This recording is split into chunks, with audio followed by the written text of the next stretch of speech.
Okay, flexible budgets and standard costs um, means nothing, really. Terrible name for the chapter. In my opinion, this chapter, the the idea behind this chapter is we've set a budget at the beginning of the year. We've gone the entire year. We did our best to live up to the expectations we set. And now we're at the end of the year and we're stepping back and we're trying to decide, how did we do relative to the budget? Did we exceed our expectations? Did we fall short?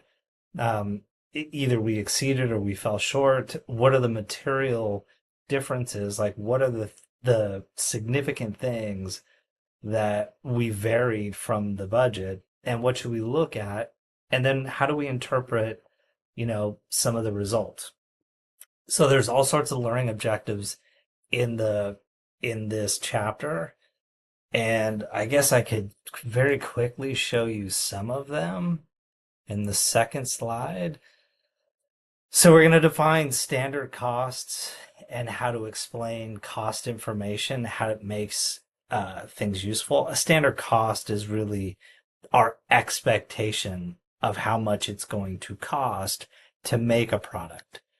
And then we're going to analyze differences between sales expectations and actual results.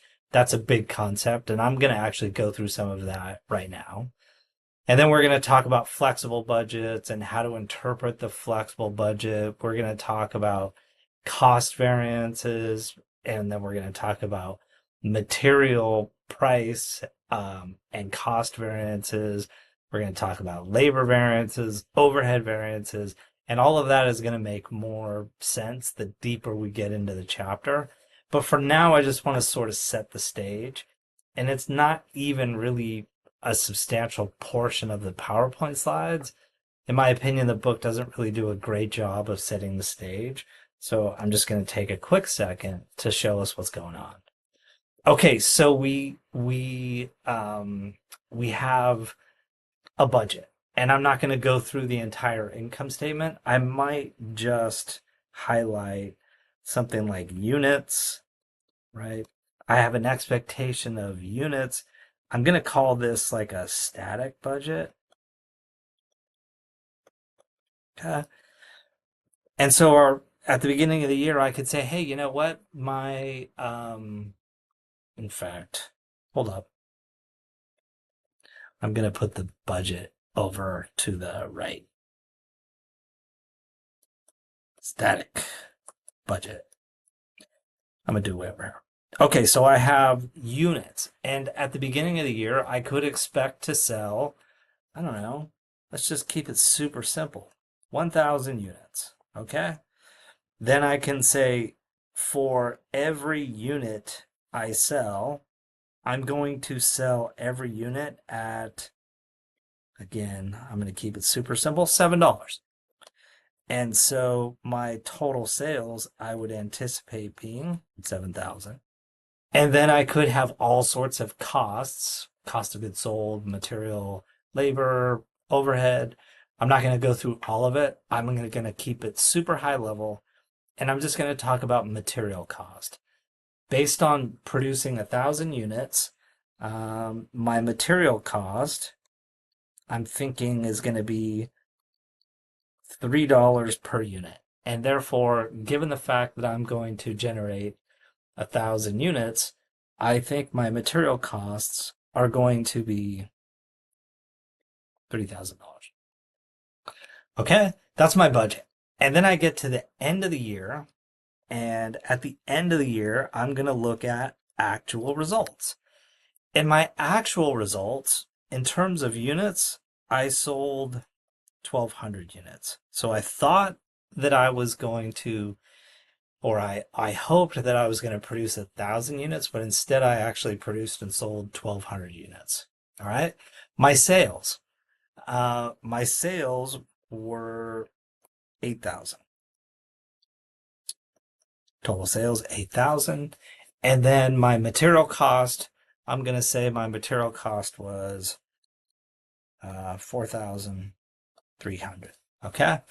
So now I'm going to say, hey, you know what? The difference between my actual results, and I'm going to move my stuff over here. I can say, listen, I have a variance.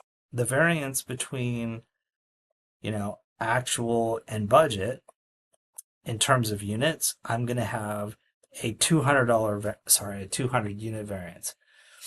And now I want to know, is this a favorable variance or an unfavorable variance? And I would definitely pay attention to this. I'm going to say that this is a favorable variance.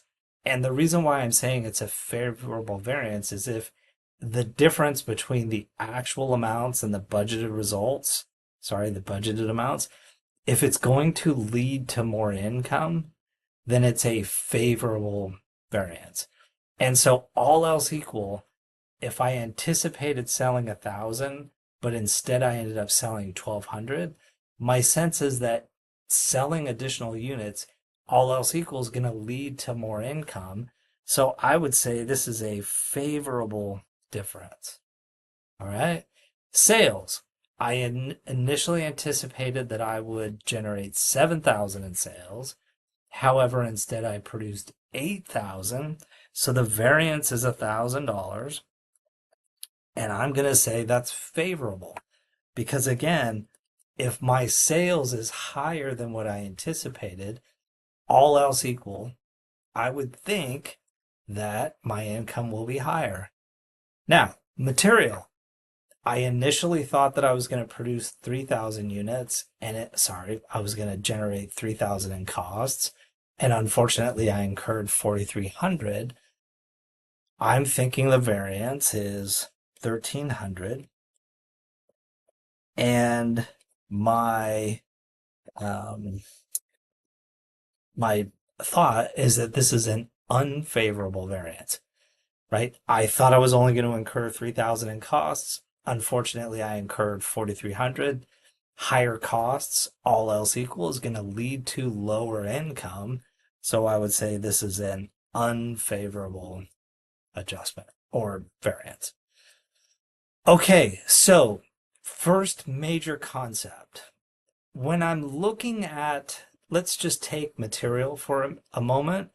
When I'm looking at the difference between 3,000 budgeted and 4,300 incurred, what I'm asking myself is like, why was it more expensive to produce, or why did I spend more on material?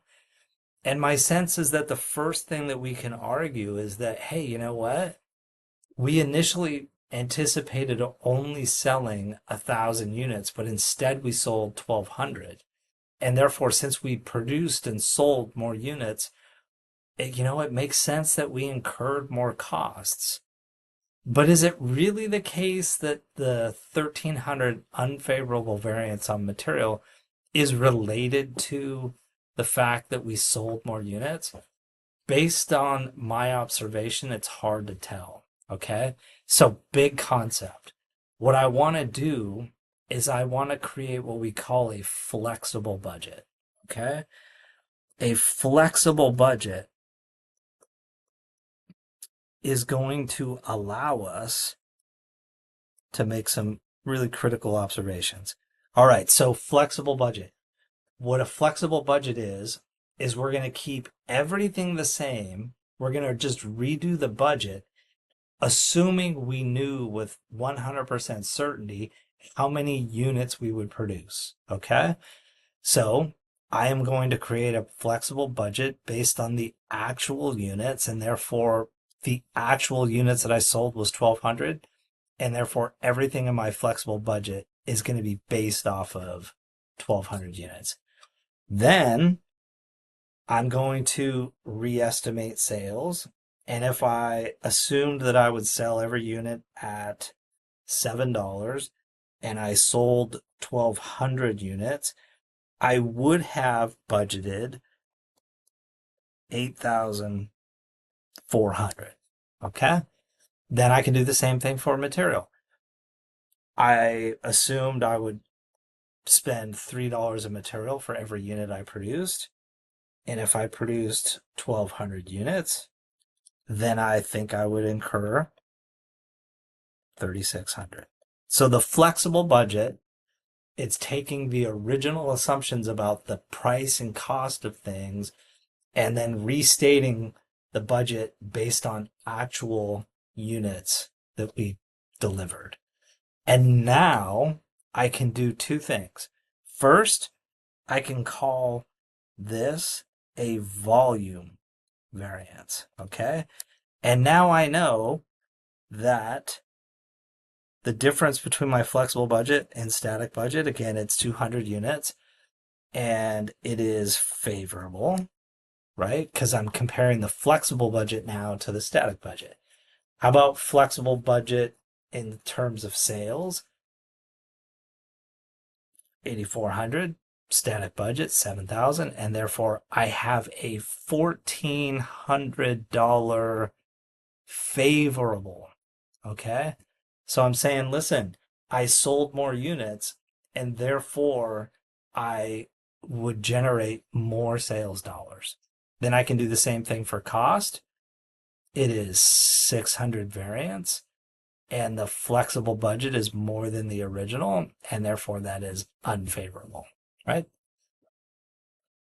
Second component, I can call this now the price or cost variance. All right. There's no difference in units. And now I can say, hey, listen, I have 8,000 in actual sales, and I thought it should be 8,400.